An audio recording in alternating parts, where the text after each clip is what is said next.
Assalamualaikum warahmatullahi wabarakatuh. Perkenalkan, nama saya Muhammad Faisal Farudin dengan NIM 1905 1214 040 dari Sistem Informasi 2019A.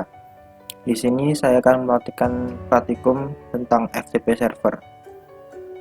FTP server atau File Transfer Protocol adalah internet service yang dirancang untuk membuat sambungan ke server internet tertentu atau komputer, sehingga user dapat mendownload file ke komputer atau mengirimkan file ke server.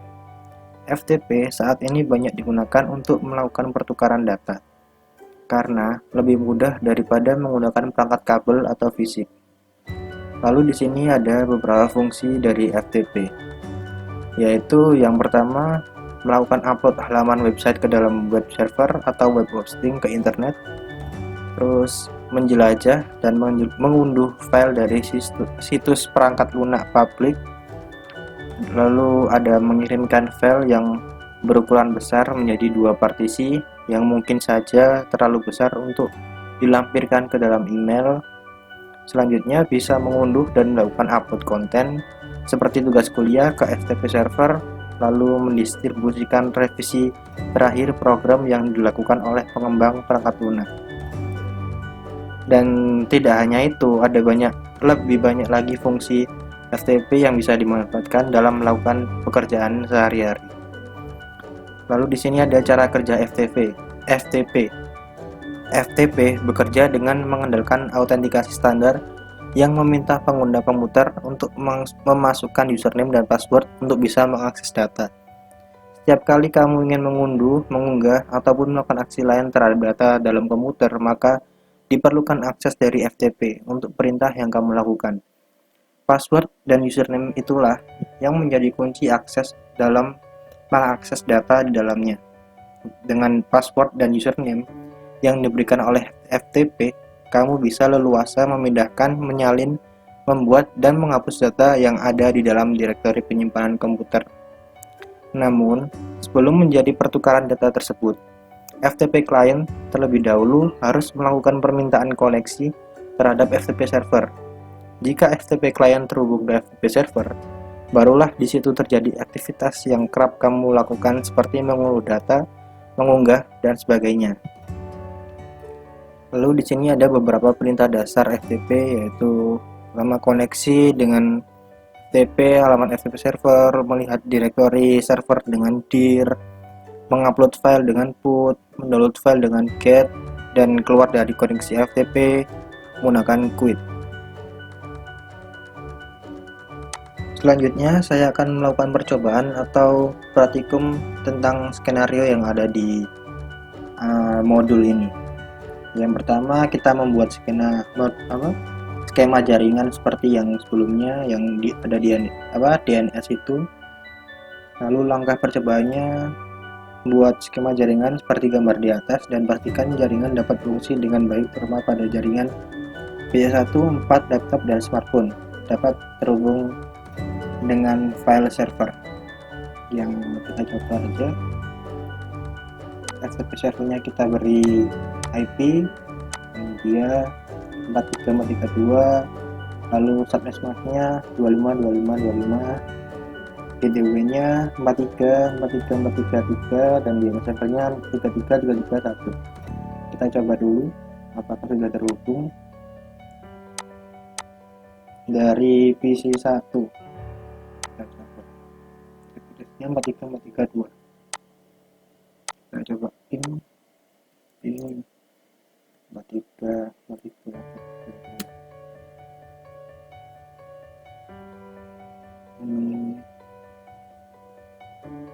Ini sudah terhubung. Selanjutnya nyalakan service FTP di komputer FTP server, kemudian buat user coba, password coba dengan successful seperti ini. Nah, oke, kita ke server FTP service, lalu ke FTP kita beri full service dengan username coba dan password coba tambahkan. Sudah. Selanjutnya Pada PC1 kita buat sebuah file dengan nama pesan pc1.txt dengan isi pesan seperti gambar berikut. Isi pesannya ini isi pesan dari PC1. Kita coba dari PC1. Ini pesan dari PC1. Coba save dengan pesan txt. Sudah kita save, lalu selanjutnya cek apakah file tersebut sudah tersimpan di PC1. Kita coba cek di PC1. Ya, ini sudah ada pesan.txt. Selanjutnya buat koneksi FTP server. Nah, sebelum itu kita kasih aja di sini, kita buat DNS-nya untuk FTP server. Kita beri ftp.jarcom.com biar lebih mudah. Dan di sini kita coba sambung. Nah, kita ping dulu.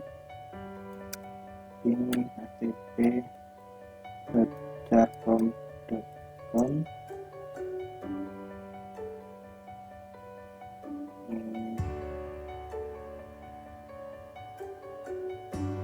Oke, sambung.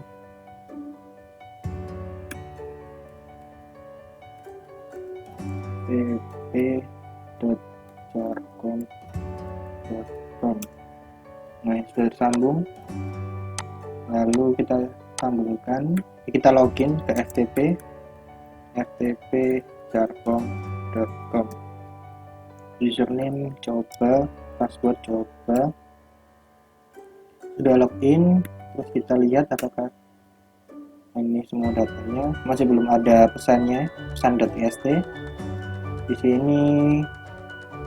Lalu kita coba kita upload filenya.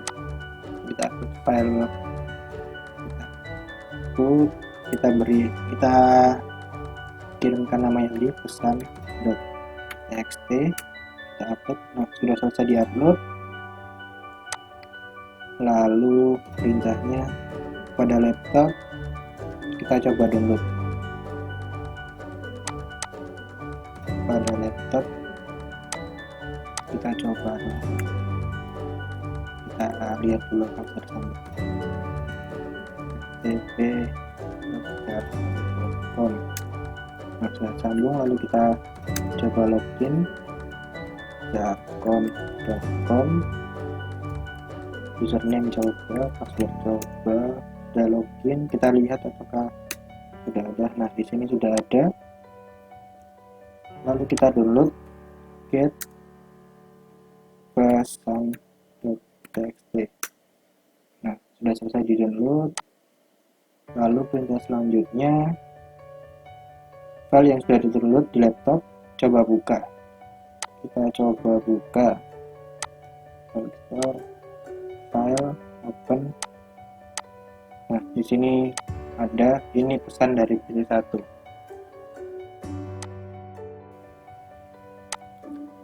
Selanjutnya akan saya lanjutkan tentang praktikum mail server. Nah, di sini pengertian mail server adalah sebuah server atau layanan internet berbasis cloud atau awan yang digunakan untuk mengirim dan menerima email dalam satu jaringan server email dan yang sama. Mail server dapat mengumpulkan, mengolah, dan mengirim data-data serta informasi dalam bentuk email atau surat elektronik dengan menggunakan domain email khusus atau domain email tersendiri. Mail server menggunakan dasar layanan client server, di mana klien dapat mengakses server email melalui aplikasi. Nah, di sini ada fungsi email atau web email, lalu ada protokol email. Saya lanjutkan aja ke SMTP. SMTP adalah suatu protokol untuk berkomunikasi dengan server guna mengirimkan email dari lokal email ke server. sebelum akhirnya dikirimkan ke server email penerima. Proses ini dikontrol dengan Mail Transfer Agent atau MTA yang ada dalam server email Anda. Lalu di sini ada port SMTP default, ada port 25 dan ada port 426. Lalu di sini ada pengertian POP3 atau Post Office Protocol 3 adalah versi terbaru dari protokol standar untuk menerima email. POP3 merupakan protokol klien atau server di mana email dikirimkan dari server ke email lokal. Digunakan untuk berkomunikasi dengan email server dan mengunduh semua email ke email lokal seperti Outlook, Thunderbird, Windows Mail, Mac Mail, dan sebagainya tanpa menyimpan salinannya di server. Biasanya, dalam aplikasi email terdapat pilihan untuk menyimpan salinan email yang telah diunduh pada server atau tidak. Apabila Anda mengakses akun email yang sama dari perangkat berbeda, kami sangat merekomendasikan Anda untuk menyimpan backup. Hal ini perlu dilakukan sebagai langkah antisipasi semisal perangkat kedua tidak mengunduh email, sementara perangkat pertama sudah menghapusnya. POP3 adalah protokol komunikasi satu arah yang artinya data diambil dari server dan dikirimkan ke email lokal di perangkat komputer Anda. Lalu di sini ada kelebihan dan kekurangan dari menggunakan POP3. Yang pertama, kelebihannya ketika email sudah diunduh melalui aplikasi lokal di komputer, Anda tidak perlu terhubung ke internet apabila Anda ingin membukanya kembali. Yang kedua, kebanyakan tidak ada ukuran limit untuk email yang dikirim dan diterima. Yang ketiga, dapat membuka email attachment dengan cepat. Yang keempat, tidak ada ukuran maksimal untuk mailbox kecuali harddisk komputer Anda penuh. Lalu di sini ada kekurangan menggunakan POP3. Yang pertama, jika JavaScript pada email reader diaktifkan, email phishing dengan embed JavaScript dapat terbaca di email. Yang kedua, semua pesan akan disimpan di komputer. Hal ini dapat mengurangi space pada harddisk komputer. Yang ketiga, semua file attachment diunduh dan disimpan dalam komputer. Karenanya, potensi komputer terinfeksi virus dari email lebih besar. Yang terakhir, folder email terkadang hilang. Jika ini terjadi, upaya restore cukup sulit dilakukan. Lalu kita langsung saja ke praktikumnya. Nah, di sini kita juga menggunakan skema yang sama. Lalu tambahkan DNS. Kita buat email domain mailku.com pada DNS server. Kita tambahkan namanya mailku.com.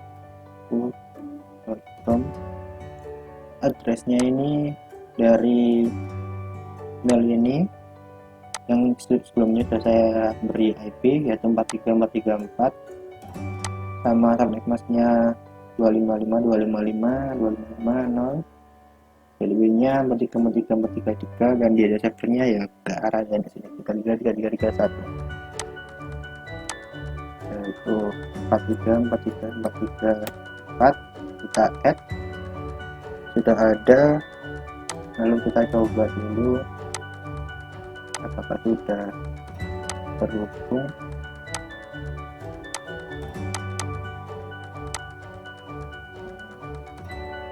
ns buka mailku.com. Nah, ini sudah terhubung.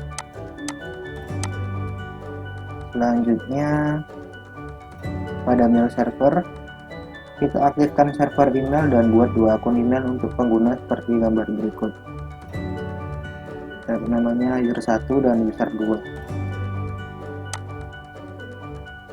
Pada mail server, service email ini di on kan dulu, SMTP sama POP3. Domainnya mailku.com. Lalu kita set usernya user 1, passwordnya user 1, lalu user 2, password user 2. Sudah kita buat user, lalu pada PC1 kita konfigur email klien, yaitu PC1 yang di PC1 kita login dengan user 1, menggunakan email user 1, email username user 1 @mailku.com, incoming email server mailku.com, dan mailku.com username bersatu user 1. Kita save. Lalu yang di laptop kita beri email yang user 2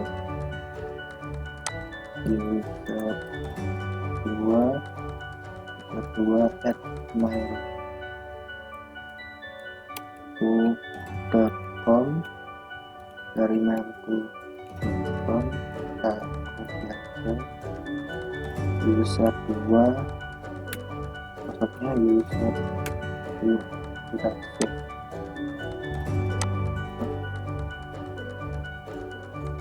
Kita beri kita ngirim dari user 1 ke user 2, post to user 2 @mailku.com /1. Ini pesan dari PC1, kita kirimkan. Lihat di user 2, nah di sini ada diterima. Nah, isinya isi pesan dari PC1, lalu kita coba reply. Ini ada pesan dari user 2 atau laptop, kita kirimkan. Lalu kita lihat dari PC1 sudah dibalas. Ini adalah balasan dari user 2 atau laptop.